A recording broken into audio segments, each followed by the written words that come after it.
নমস্কার বন্ধুরা, আমি অনিতা ঘোষ। সুরুচি বাংলা রান্নাঘরে সবাইকে স্বাগত।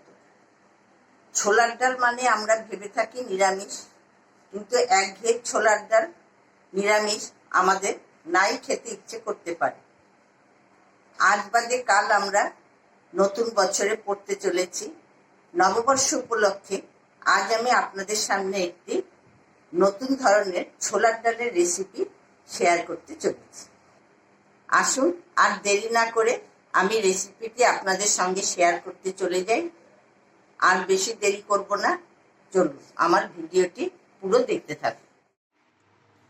আমি এখানে এক বাটি ছোলার ডাল নিয়েছি।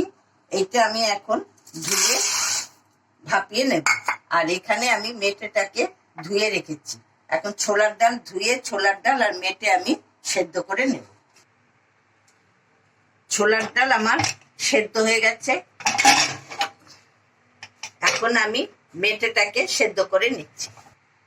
মেটেও আমার ভাপানো হয়ে গেছে। এবার আমি মেটেটাকে নামিয়ে বলে নিয়ে নিচ্ছি। আমি তেলটা গরম করে নিয়েছি। এবার আমি এতে দিচ্ছি 2 কুচি দারচিনি আর 3টে ছোট এলাচ। এবার আমি এতে দিচ্ছি তেজপাতা, 2টো শুকনো লঙ্কা,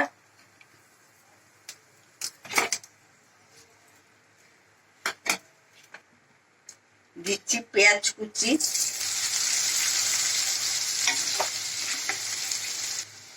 এরপরে দিচ্ছি আদা কুচি,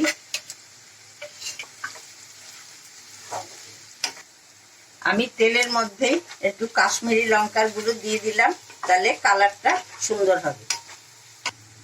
এবার আমি দিচ্ছি টমেটো কুচি। আমি এই মশলাগুলো এক এক করে নিয়ে জলে গুলে নেব। আমি কড়াইয়ে দিলাম না, মশলাটা পুড়ে যায়। জলে গুলে দিলে মশলাটা আর পড়ে না। 1 চামচ হলুদ গুঁড়ো দিলাম। এবার দিলাম 1 চামচ শুকনো লঙ্কার গুঁড়ো, 1 চামচ জিরে গুঁড়ো। এবার আমি জল দিয়ে মশলাটাকে গুলে নিচ্ছি। পেঁয়াজটাও আমার ভাজা ভাজা হয়ে গেছে। এবার আমি এই মশলাগুলোর জলটা দিয়ে দিচ্ছি। এবার আমি মেটেটাকে একটু কষিয়ে নিচ্ছি।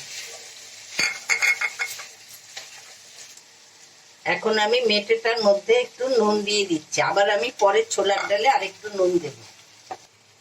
এবার আমি যে ছোলার ডালটা সেদ্ধ করে রেখেছিলাম সেই ডালটা দিয়ে দিচ্ছি।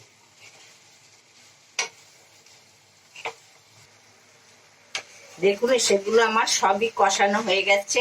এবার আমি মেটেটা ভাপিয়ে যে জলটা বেরিয়েছিল সেই জলটা আমি রেখে দিয়েছিলাম। এখন এই কাজে আমি জলটা লাগিয়ে দিচ্ছি।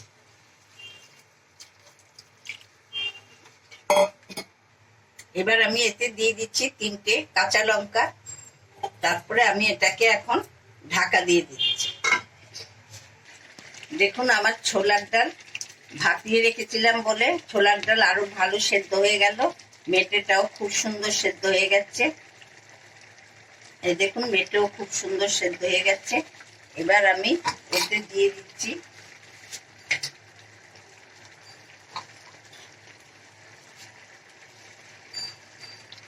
1 চামচ ঘি,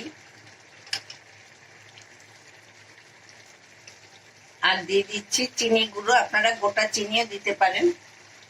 আর দিচ্ছি গরম মশলার গুঁড়ো। এবার আমি সবগুলো একসঙ্গে নেড়ে দিচ্ছি। ছোলার ডাল আমার রেডি হয়ে গেছে।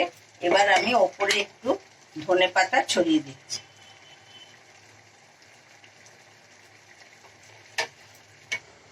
মেটে দিয়ে ছোলার ডাল আমার রেডি হয়ে গেছে। এইরকম ভাবে আপনারা একবার বানিয়ে খেয়ে দেখবেন। এটা পয়লা বৈশাখের দিনের ডিনারে ভালোভাবেই সার্ভ করতে পারবেন এবং পরিবারের সকলেই খেয়ে খুব তৃপ্তি পাবে। এটি লুচি, নান, পরোটা, রুটি সবের সাথে খুব জমিয়ে খেতে পারবেন। এবার আমি ডালটা বলে নিয়ে নিচ্ছি। এবার আমি এতে আর একটু ধনেপাতা দিয়ে ডেকোরেশন করে দিচ্ছি।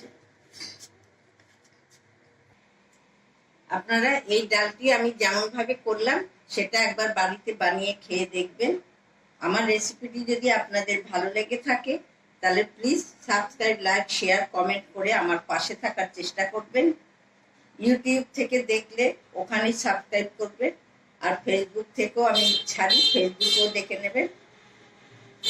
আবার আমি আরেকটি রেসিপি নিয়ে আপনাদের সামনে চলে আসব। শুভ নববর্ষ আপনারা খুব ভালোভাবেই কাটান। আজ আমি এখানেই শেষ করছি।